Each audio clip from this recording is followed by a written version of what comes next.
우리 한민족 역사에서 그럼 옥이 차지하는 자리를 이야기를 해야 이제 좀 마무리가 될 것 같습니다. 옥에 대한 이야기를 좀 마무리 짓기 위해서 이 옛날 상고 역사 속에서 이 옥이라는 것이 어떤 자리를 차지하는가를 같이 한번 보겠습니다. 중앙박물관, 국립중앙박물관, 이촌역에 있는 국립중앙박물관에 가본 이런 뜬금없는 지도가 하나 딱 전시가 돼 있어요. 설명도 없이 화살표 2개 있고 원형 뭔가가 이렇게 딱 걸려 있어 숫자 7이 딱 박혀 있죠. 요 지도를 이제 한국에 있는 박물관 가서 보신 분들이라고 하면은 한 번쯤 보셨을 수도 있고 그냥 쓱 지나쳐서 그런 지도가 있었는지도 모르시는 분들도 있을 것 같은데 이 지도를 오늘 좀 부연 설명을 드리겠습니다. 원래 요 화살표가 만나는 곳에는 고성이라는 곳이 지명이 나와야 됩니다. 고성. 왜 고성인지는 좀 이따 말씀드리겠습니다. 그 다음에 이 화살표가 끝나는 요 끝에쯤에 뭐가 있냐면 수암옥 광산이 여기 이렇게 써져 있어야 되고요. 그 다음에 저 끝에는 홍산문화가 이렇게 자리를 해야 됩니다. 그 다음에 저 반대쪽 화살표에는 연해주가 이렇게 자리를 차지해야 되는데요. 고성에서 옥으로 된 귀걸이가 나왔어요. 그래서 여기 이제 고성이 있을 자리고요. 그 다음에 그 고성에서 나온 옥의 재료 원산지가 어디냐면 수암 옥 광산에서 나온 옥과 같다라고 합니다.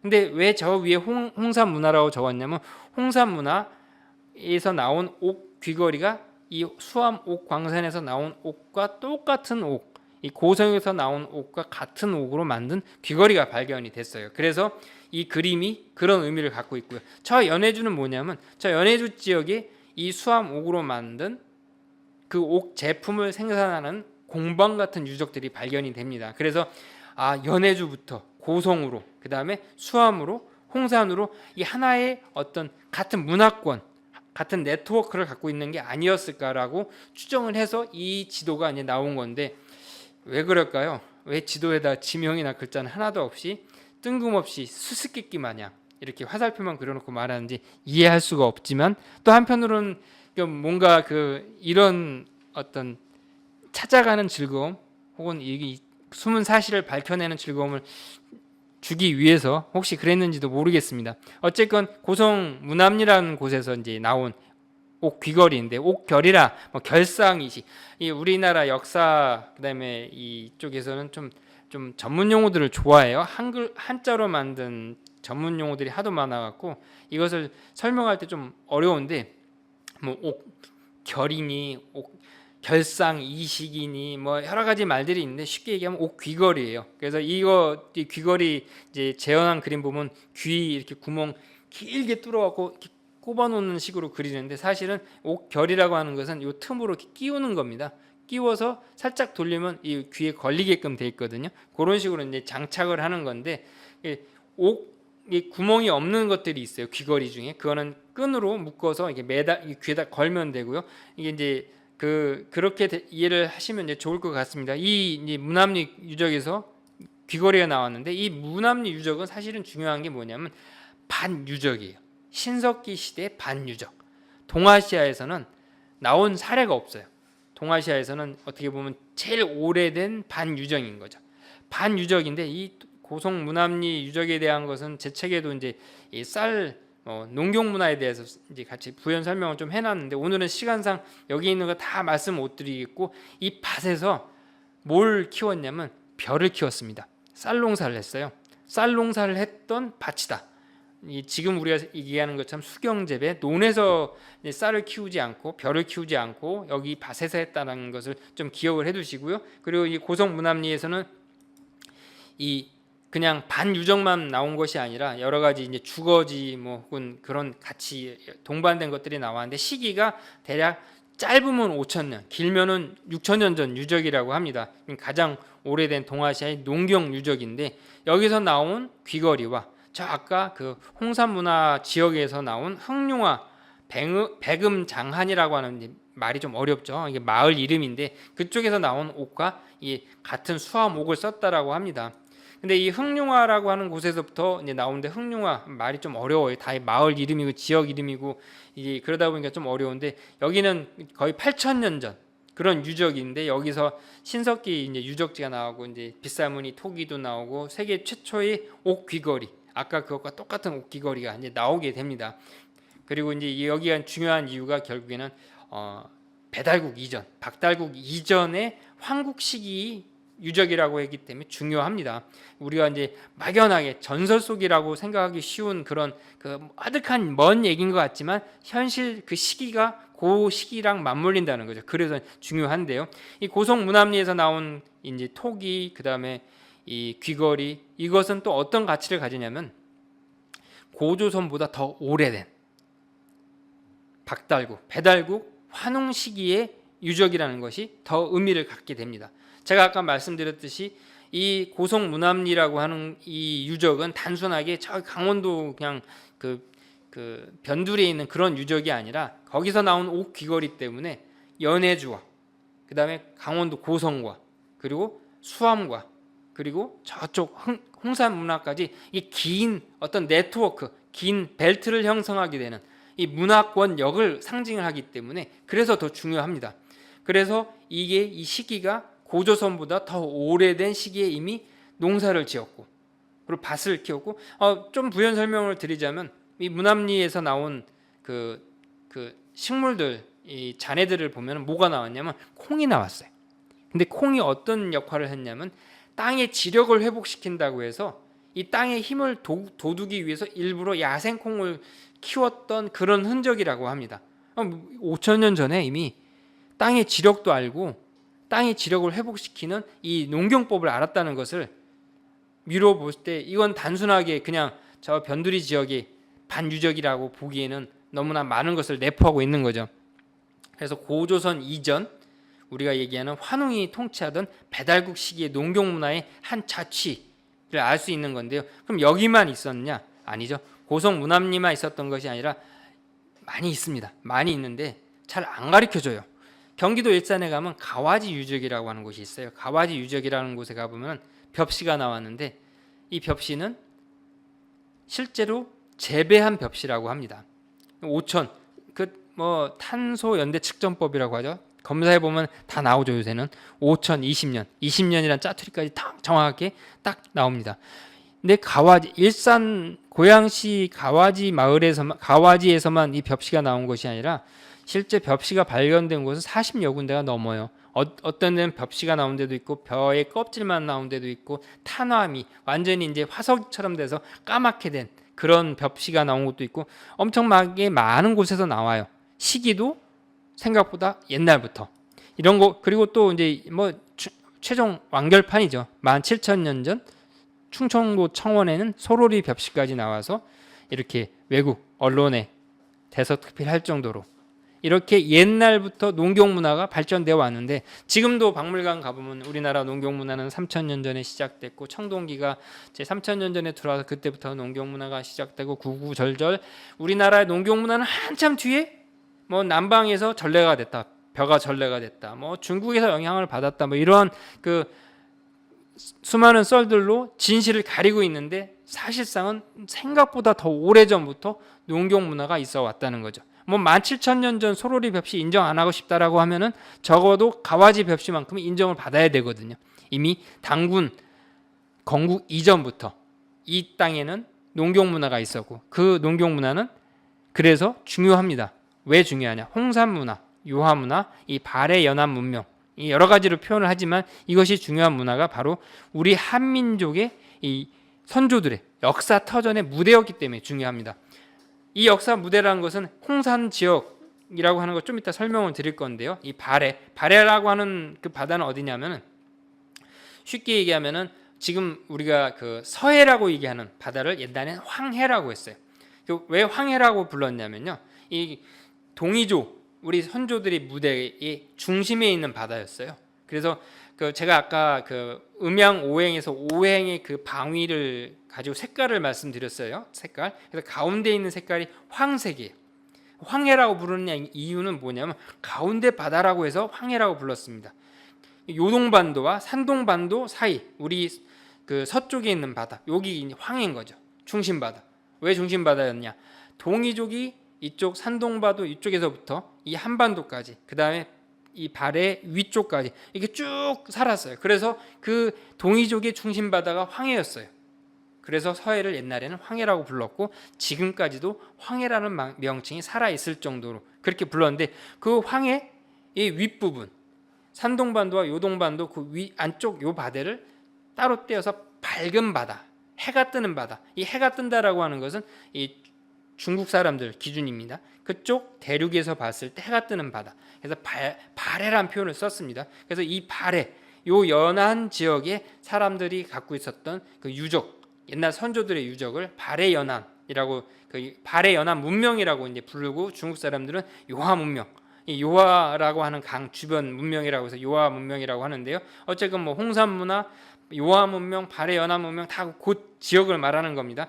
이 모두 결국에는 우리 한민족, 우리 선조들의 역사 터전이자 무대였다는 거죠. 그래서 지금은 이 동북아 역사에 있어 동북아 이 현재와 미래의 중요한 이슈에 해당이 됩니다. 제가 이 지도를 보고 말씀드렸으면 쉬웠을 텐데 제가 어렵게 그냥 상상을 하면서 들어야 되는 그 설명을 드렸네요. 이게 이제 이 송산 문화라고 하는 것은 이제 뭐 소화서 뭐 하가전부터 여러 개의 유적들이 있어요. 근데 이것이 결국에는 이 요동반도와 그다음에 이 산동반도 이 사이 이 발해라고 하는 이 지역 위쪽에 분포한다라고 해서 이제 그 발해 연안 문명, 홍산 문화, 그다음에 이 요하강 근방에 있다라고 해서 요하 문명이라고 부른다는 거죠. 이게 홍산 문화가 왜 중요하냐? 결국에는 이때부터 뭔가 국가적인 시스템의 모습이 보여지기 시작을 하는 거죠. 실제로 우리 역사로 보면 배달국, 박달국 시절 시기와 이렇게 만나는 그리고 실제로 그때의 그 문화적 특성들이 그대로 드러나는 모습들, 유적들, 옥들을 볼 수가 있습니다. 뒤에서 어떠한 옥들이 그러한 모습들을 안고 있는지를 말씀을 드리고요. 이 이제 뭐 홍룡화, 뭐 사해, 부하 뭐 이런 어려운 말들 끝에 뭐가 있냐면 하가점이라고 하는 마을이 있어요. 적봉시 하가점이라는 마을이 있는데 거기서도 이제 유적이 발견되는데 그 유적 유물들이 어떤 유물들이 발견됐냐면 이게 발견이 돼요. 딱 보니까 아시겠죠? 지난 시간에도 간단하게 이제 불의 검, 횃불검이라고 제가 말씀을 드렸던 그 검이 발견이 된 거죠. 고조선식 청동검. 중국 사람들 좋아라고 한국 학자들은 묘령식 청동검이라고 부르고 옛날 사람들은 비파형 청동검이라고 불렀던 이 검. 이거 고조선의 대표 유물인데 이게 바로 홍산문화 적봉시 그 한 마을 유적에서 발견이 됩니다. 이게 하나만 발견되는 것이 아니라 엄청나게 많이 발견이 됩니다. 뭐 그 숫자를 이루 말할 수 없을 정도로 많이 발견이 되는데 그래서 이 홍산문화라고 하는 것은 이 홍산 문화 그 이전부터 쭉 연결돼서 하가점 하층까지 이게 배달국, 박달국 문화부터 시작 그 시기부터 고 단군 조선까지 쭉 연결되는 유적이기 때문에 우리에게 아주 소중합니다. 그래서 이 시간에 옥이라고 하는 소재, 제 책을 읽어보시면 알겠지만 왜 옥 이야기를 하느냐? 사실 그 옥 이야기의 그 끝에 이 홍산 문화가 있기 때문에 옥 이야기로 이제 이야기를 시작을 했습니다. 옛날로 거슬러 올라갈 것도 없이 80년대까지만 해도 중국 사람들이 생각하는 상고시대 세계관, 그 영역관은 요 지도와 같았습니다. 요 지도 보시면은 초록색으로 되어 있는 부분이 하화족이라고 이제 써 있는데요. 요게 결국에는 우리가 얘기하는 차이니즈, 중국 사람들이 생각하는 자신들의 영역이었어요. 그리고 그 밑에는 묘족, 지금은 저 멀리로 쫓겨난 묘족, 만족, 그 다음에 오른쪽 태산, 산동반도는 동이족의 영역이었습니다. 그래서 옛날 우리 지도에도 보면은 옆에 있는 지도 보시면은 황허라고 하는 글자 여기 영역 산동반도 영역을 동이족이 분포 지역이다라고 애매모호한 표현을 써갖고 이렇게 지도를 그렸어요. 근데 이 지도를 알고 보면은 참 웃기는 지도인 게 사실은 조선 총독부에서 이렇게 칼질한 우리 역사를 칼질한 역사관을 그대로 답습한 지도입니다. 무슨 말이냐면 오른쪽 지도를 보시면 제일 밝은 부분만 고조선이에요. 동이족이 분포한 지역은 고조선이 아니에요. 요 지역만 고조선이라고 요새 단정을 짓고 있습니다. 그렇게 가리키고 있습니다. 그리고 저 밑에 지지난 시간에 배웠던 고인돌이 많이 나왔던 지역도 고조선이 아니라고 가리켜요. 뭔데요 그럼? 고인돌, 청동검, 고조선의 대표 유물인데도 불구하고 조선 총독부가 한국을 지배하기 위해서 역사관을 칼질한 그 내용을 그대로 우리 아이들한테 가르치고 있고 이런 지도를 박물관에 떡하니 제시를 해서 고조선은 여기만 고조선이야 라고 가르치고 있습니다. 그리고선 청동검이 나오는 수많은 지역들을 외면을 하고 있는 거죠. 실제 홍산문화의 지역은 여기이기 때문에 제가 오늘 말씀드렸던 배달굴, 박달국, 그 다음에 이 당군조선으로 쭉 연결되는 그 중심 지역 중에 하나였는데도 불구하고 우리는 외면을 하고 있는 거죠. 이게 뭐냐? 홍산문화 딱 얘기를 중국 사람들이 70년대부터 발굴하기 시작해서 80년대부터 관심을 갖고 연구를 하기 시작을 해서 90년대 동북공정을 합니다. 그래서 결국에는 고조선, 고구려, 백제 이제부터 중국 거라고 교과서도 만들고 학술 발표도 하고 외국 박물관 유물들도 기증을 하면서 이렇게 선전을 하고 다니고 있어요.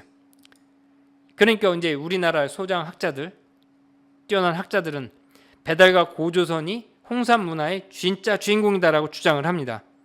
근데 한국 학계에서는 일단 모르세.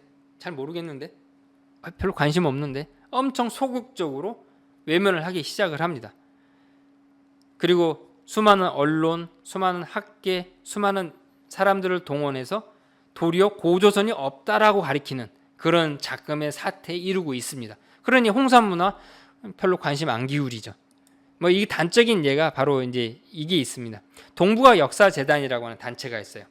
이 단체를 탄생시킨 배경은 이 동북공정이 나오니까 동북공정에 대항을 해서 그들의 논리를 부숴내고 우리 역사를 지키겠다라는 논리를 시작을 했는데 지금은 어느 수준에 이르렀냐면 잘 아시는 내용 있잖아요. 독도의 울릉도 옆에 점도 하나 그 역사지도에 찍지 않았던 단체가 동북아 역사재단이었고요.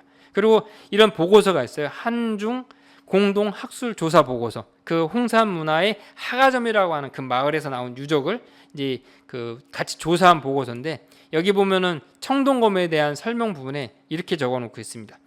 T자 꼴 자로 달린 비파 꼴 날칼날.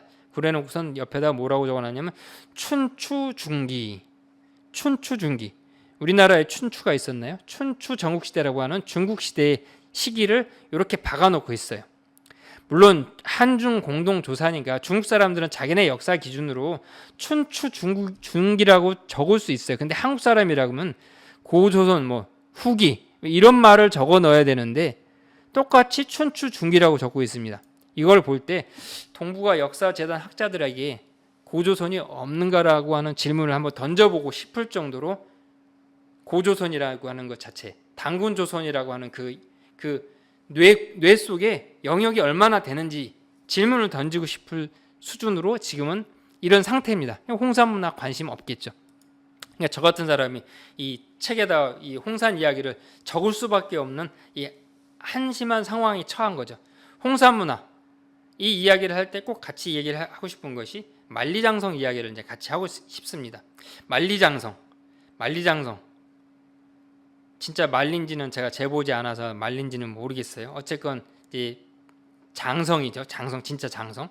이 장성에 대한 이야기 이제 역사 그 이야기를 이제 가만히 좀 생각을 해보면은 적봉 여기 있고요. 만리장성은 저 밑에 있죠. 하가점도 여기 있고 만리장성과 이 영역이 엄청 다르다는 것을 알 수가 있어요. 이 만리장성을 쌓은 이유부터 우리가 한번 생각을 해볼 필요가 있는데요. 만리장성을 쌓은 이유 다들 뭐 한두 번쯤은 들어보셨을 겁니다. 이 진시황이 점을 봤는데 이런 점괘가 나왔대요. 망진자 호야.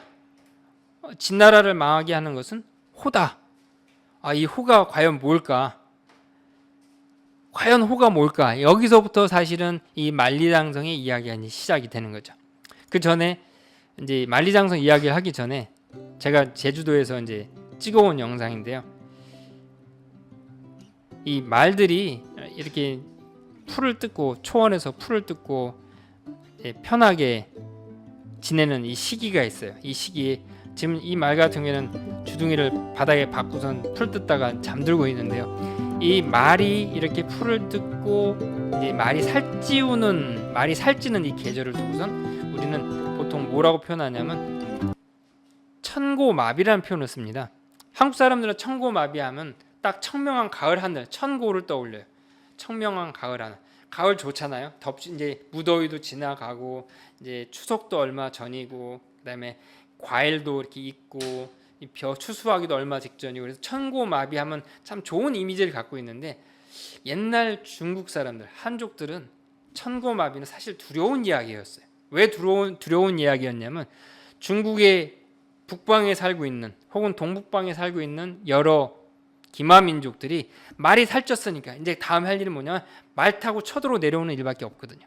그러니까 천고마비라고 하는 말 자체는 한국 사람들한테는 청명한 가을, 좋은 계절을 상징하는 말이지만 그들에게는 두려움, 외적의 침입이 있을지도 모르겠다라고 하는 일말의 두려움을 갖는 그런 단어였어요. 그래서 초원의 민족들이 침입하고 약탈하는 어떤 전쟁의 시작을 알리는 그런 단어였던 거죠. 그래서 망진자 호야라고 하는 그 호자라고 하는 글자를 옛날 그 진나라 사람들은 어떻게 생각했냐면 이 이적, 그 오랑캐라고 표현하죠. 그들은 오랑캐라고 표현하는 이적이 침공하는 거라고 생각을 했습니다. 그래서 이 사전에 보면 뭐라고 표현하냐면 중국에서 이적을 이르던 말이다. 진한 시대에는 흉노를, 당나라 시대에는 널리 서역의 여러 민족들을 표현했던 말이다라고 표현하는데 이적이란 말을 왜 흉노만 쓰는지 좀 이해할 수가 없어요. 왜냐하면 이적이란 말은 동이와 북적 이 두 단어의 두 글자를 딴 건데 뭐 잘 아시죠? 이 흉노를 두려워해서라고 요새는 설명을 하는데 하기 위해서 이 과거 그 전국 시대에 그 여러 나라들이 쌓았던 성들을 연이어서 이제 장성들을 쌓은 것이 바로 이제 만리장성의 시작이었다는 걸 잘 알고 있지만 사실 진나라를 멸망시킨 것은 흉노가 아니라 그들이 걱정하는 이적이 아니라 결국에는 그 아들 호해였다. 뭐 이런 이야기가 있습니다. 그래서 영화 혹시 기억하시는지 모르겠지만 2016년도인가요? 더 그레이트 월이라고 하는 영화가 만들어져서 개봉이 됐어요. 맷 데이먼이 이제 거기 이제 주인공으로 나오는데 거기 보면은 장성이 있어갖고 전쟁을 벌이죠. 그 장성 북쪽에서 쳐들어오는 괴수들을 이제 그려요. 그 괴수들이 그 장성을 넘어서 침입을 하는 것을 막는 그 이야기가 더 그레이트 월의 이제 일종의 주요 내용인데 그 괴수들이 결국에는 뭐냐면은 이들이 얘기하는 이적이에요. 동이족과 북적. 그들이 두려워서 쌓았던 것이 만리장성이었던 겁니다. 무슨 얘기냐면은 그 북쪽으로 넘어가는 것이 두려웠기 때문에 그들은 최근에 그런 영화까지 만들었어요. 뭐 영화 보신 분들은 이제 잘 알겠지만 그 영화 더 그레이트 월에 보면은 그 괴물 등이나 이마나 이런 데 문양들이 있어요. 그 문양들이 이상한 문양들이 있는데 그 문양들이 뭐냐면 사실은 홍산문화에서 나온 청동기에 있는 문양들이에요. 무슨 얘기냐? 그들이 두려워했던 만리장성 북쪽과 동쪽에 있는 그들의 문양을 그 괴물들에게 갖다 붙여 놓은 거죠. 이게 그 영화의 주 내용인데 결국에는 이 홍산에서 나온 홍산 하가점 적봉이라고 하는 그 마을 그 적봉 하가점이라고 하는 마을에서 나온 청동기 문양들을 그 영화에 그대로 썼는데 그거 아는 사람들이 별로 없어요. 왜냐하면 우리나라 한국 사람들은 이쪽에 별로 적봉시에서 나온 그 청동기들에 별로 관심이 없거든요. 그래서 이 책에 옥에 대한 이야기를 썼고 이 옥에 대한 이야기들을 오늘 이제 마무리를 지어볼까 합니다. 이제 우하량이라고 하는 그 마을의 그 유적에서 이제 발견이 된 무덤인데요. 여기 보면 주변 보시면 전부 다 돌로 돼 있죠. 이 돌로 만든 묘예요. 물론 돌로 해서 돌로 덮어놓으면 짐승들도 이제 침입하지 않고 이 시체를 잘 지킬 수 있고 남들이 이 도굴 하는 것을 막을 수 있는 장점도 있지만 원래 옛날부터 이 지역 자체가 흙이 흔하지 돌이 흔하지 않은 동네들이었거든요. 그런데도 불구하고 멀리서 돌을 갖고 와서 어머니 이 산악에서 어머니 분신을 떼어와서 어머니 품에서 죽는 이 전통을 그대로 이 사람들도 갖고 있었던 거고 그래서 이 무거운 돌들을 가지고 이렇게 묘실을 꾸밉니다. 그리고 그 안에선 또 돌로 된 장식품들이 나와요. 이 장식품 하나씩 보면은 곰 형상의 옥기들이 나옵니다. 곰 잘 아시죠? 우리는 이제 웅녀의 토템을 갖고 있잖아요. 그래서 곰 형상. 그래서 뭐 삼년벽인데 곰 앞에 모습도 있고요. 그 다음에 구름 모양도 많이 나옵니다. 구름 우리에게 구름 상당히 중요해요. 이 환웅께서 나라를 개창해서 신시 배달을 처음 여실 때 데려왔던 세 신하 있죠. 풍백, 운사, 우사. 그래서 운이라고 하는 것을 고구려 벽화에서 많이 사용을 합니다. 아까 봤던 그 서왕모 혹은 마고 여신 혹은 우마이 여신을 그렸던 그 벽화에도 구름이 많이 그려져 있듯이 이렇게 구름들이 벽화에 많이 쓰여집니다. 구름 상당히 좋아했어요. 그 이유가 바로 이 옥기에도 그대로 드러나고요. 그리고 우리 중요한 칠성관념과 연결, 북두 칠성관념과 연결이 되는 이 상투를 고정하는 옥고도 이제 나왔고요. 그 다음에 박쥐 하면은 박쥐 그 이솝우화의 이 날아다니는 짐승들과 이 지상의 짐승들 사이에서 이렇게 왔다 갔다 하는 그 이제 야비한 혹은 기회를 엿보는 그런 박쥐로 생각하기 쉬운데, 사실은 고대의 이 박쥐 개념이라고 하는 것은 낮에는 새들이 하늘과 인간 사이에 메신저 역할을 했다면 밤에는 박쥐가 이 천신과 인간 사이에 메신저 역할을 했다라고 해서 이렇게 박쥐 상징을 많이 사용을 했습니다.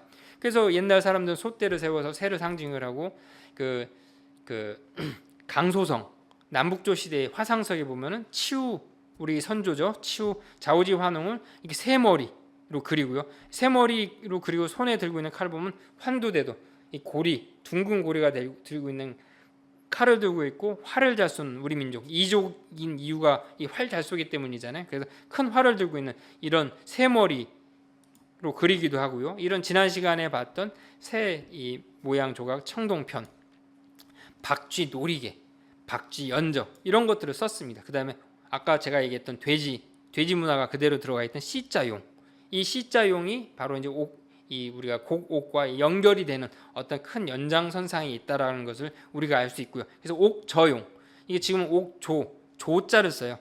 그 독수리 조자 뭐 이런 조자를 쓰는데 사실은 이 옥저용 실제로 보면 앞에 돼지코예요. 돼지코. 옥저용인 거죠. 무슨 얘기냐? 수축인 돼지가 이게 돌을 닦으면 용이 되는 거예요. 옥저용인 거죠. 옥웅용, 옥저용 이런 것들이 다 이 홍산에서 나옵니다. 뭐 이런 것뿐만 나오는 것이 아니라 우리가 잘 알고 있는 그 원형재단, 그 다음에 방형재단 이런 것들이 홍산에서 이 부지기수로 나옵니다. 이게 방형 돌무지 무덤, 원형재단 그리고 여신을 모시는 여신전까지 이게 이제 그 홍산 문화에서 이제 발견이 되는 거죠. 그래서 홍산 문화, 발해 연안 문명 이 결국에는 고대 국가 형태를 이미 갖췄고 신씨 배달국, 당군 조선의 무대였고, 그리고 오늘은 이제 복잡해서 제가 다 설명을 드릴 수 없어서 이제 간략하게 말씀드리면 발해 연안 문명에서 나온 그 인골들의 DNA 분석 결과 현대 한국 사람들과 가장 가깝다. 뭐 이런 이야기들도 이제 지금도 이제 연구가 되고 있고 밝혀지고 있고 그렇습니다.